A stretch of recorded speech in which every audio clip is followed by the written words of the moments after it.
mean, so much fun, don't they? Ciao everyone, it's Alyssa coming at you with another slow fashion video. This week, it is still that time of the year where we're looking at fall trends, and I do this every season. I'm going to try and shop as many trends as I can from within my own closet, because trends are cyclical and I think it's always kind of a fun exercise to see what we can pull from our closet before heading out and, you know, shopping for things that we might not actually have to purchase. So for those of you who are new, welcome. Every week I talk about slow fashion with a heavy focus on using and loving what you already have and making smart shopping decisions so that you can create a closet full of pieces that you actually love and wear. So if that sounds like your jam, hit subscribe below. I post every Sunday. And for those of you who are coming back, big hello and welcome back. Thank you so much for coming back and watching.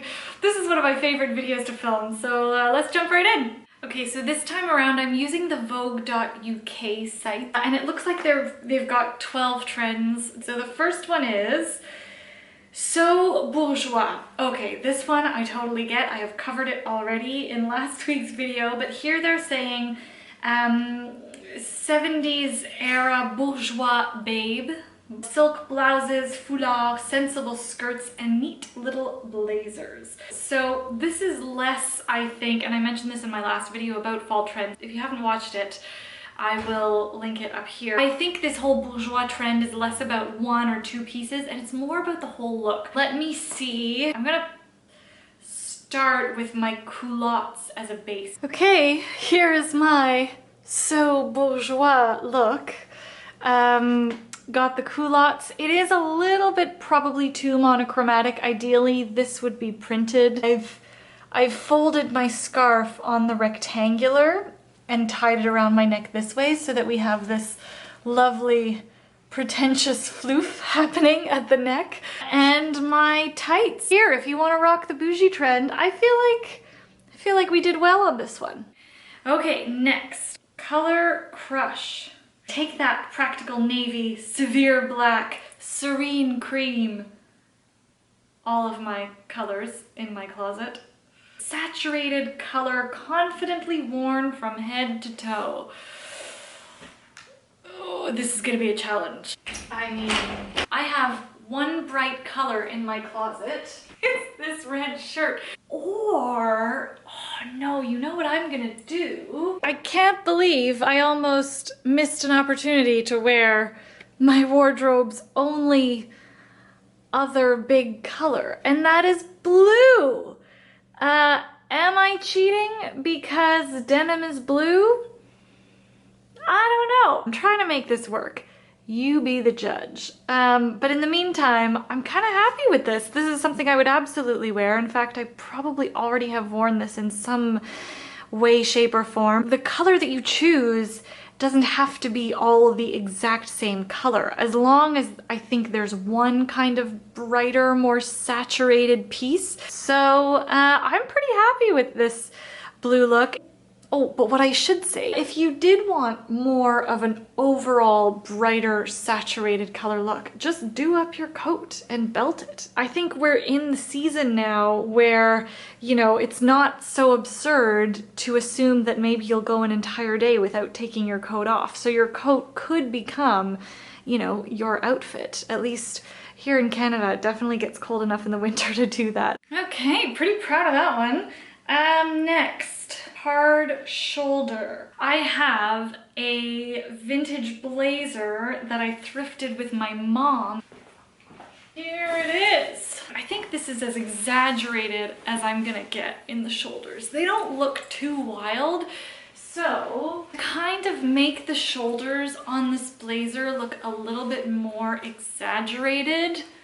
What I'm gonna do is I'll belt it and I'll cinch it. There, see? Oh yeah, see, they look a lot more exaggerated and bold now, don't they? I nailed the big shoulder trend. Okay, what's next? Leading tights. Oh, this is great. Sheer, a lot of nostalgic 80s era glamour, but they're also talking about fluorescent tights and lace and just a plain opaque black. I have quite a few tights in my collection because I find they're a great way to just keep warm and still add a little interest. So I've got the Wolford tights, I have fishnet tights, I even have these. So here are my leading tights, as is the term, of Vogue UK. These are from Wolford, but I think the whole point of this trend is that you're kind of expected to wear these tights in interesting combinations. So I've paired this print with a really small polka dot print.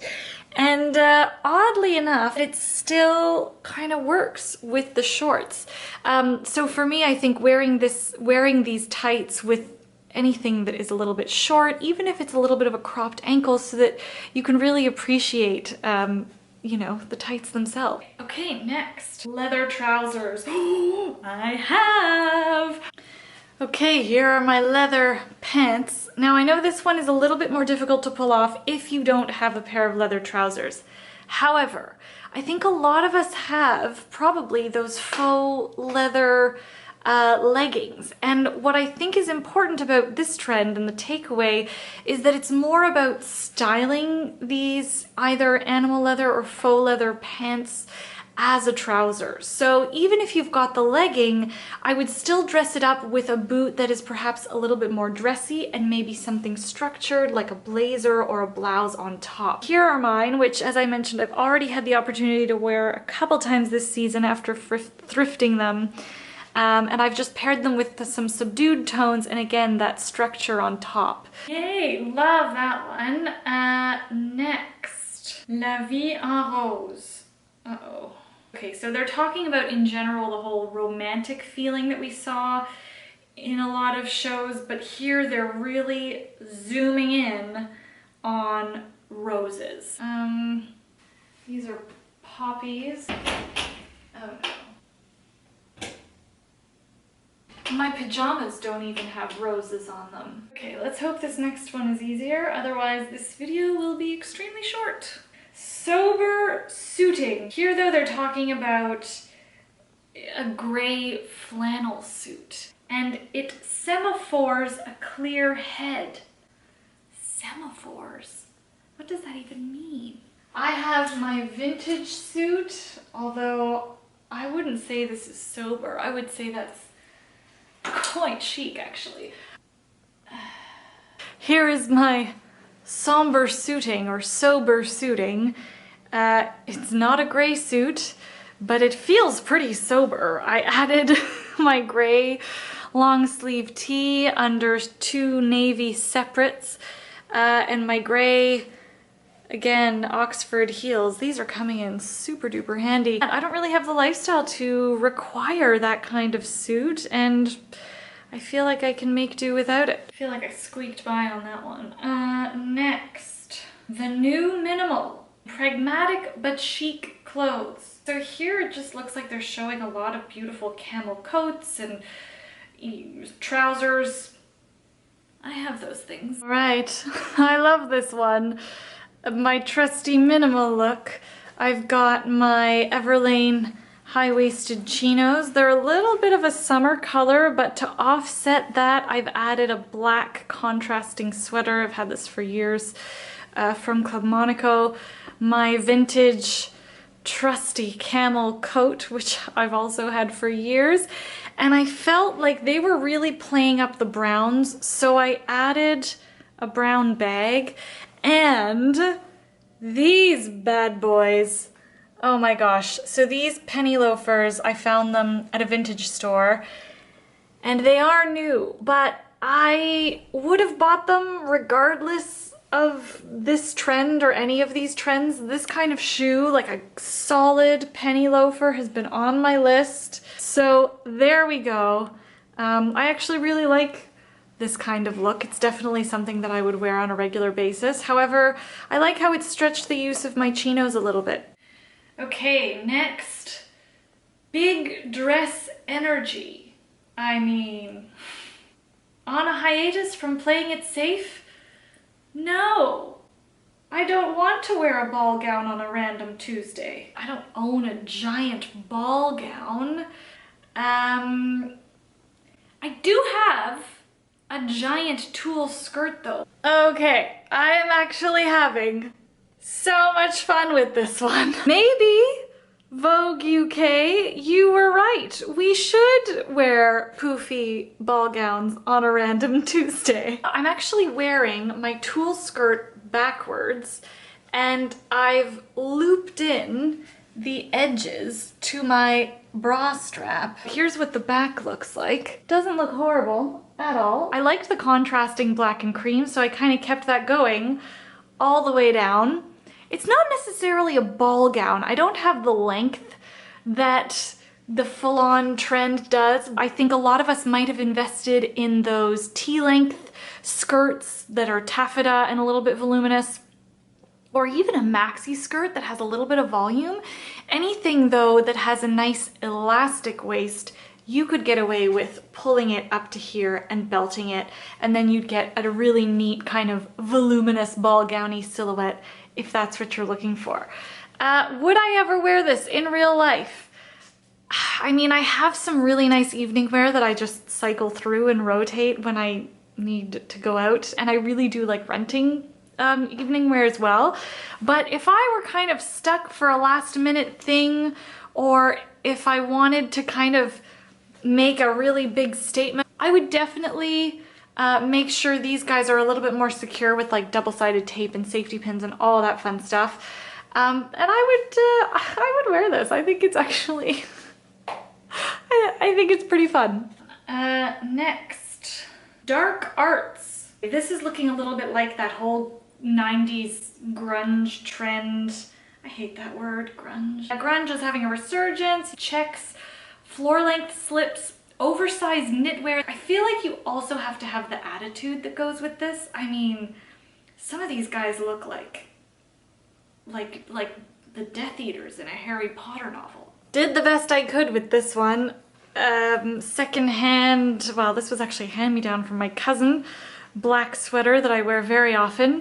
And I've layered it over this amazing, gosh, I've had this skirt for ages, like lace. Thrifted it at Value Village.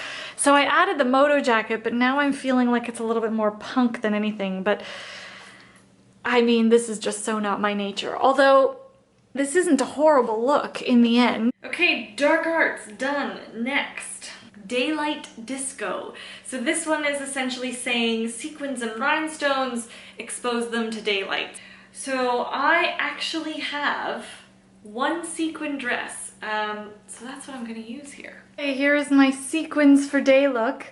I have worn this outfit combo many times before. A lot of us have probably accumulated sequins over holiday periods, and I think the way to wear them for day is to tone them down with very opposite pieces like a collared shirt, something you would wear to the office.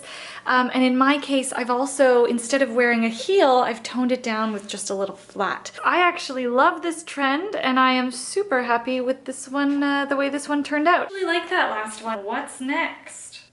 Quill Power. Feathers. They were really popular for spring, summer, and they are still going on. I do not own real feathers, but I think what is important here is to replicate the volume. So I'm gonna use the same skirt that I used for the spring summer video. Here's my interpretation of the feather trend. I only really have the bottom inspired half. These aren't real feathers. It's just a great fringe skirt that I picked up maybe 5-6 years ago from the H&M Conscious collection. I added my bomber jacket that has the same kind of color scheme just because, you know, if these looks are about the big feather volume all over, but I think if you can incorporate it, if this is a trend you like and you can incorporate it in any way, then it doesn't really matter. But I thought I would keep the kind of bigger volume on top and on bottom. Oh, that was 12! There you have it! I hope you enjoyed this video. I had so much fun playing dress up in my closet. I hope it inspires you to do the same before putting either your shopping list together for the fall season or before you decide what it is you actually need for the new season. So thank you so much for coming along with me on this little closet adventure. Give this video a thumbs up if you liked it, hit subscribe if you haven't already, and I will be back next week with another slow fashion video. Thank you so much for watching and have a wonderful week. Ciao.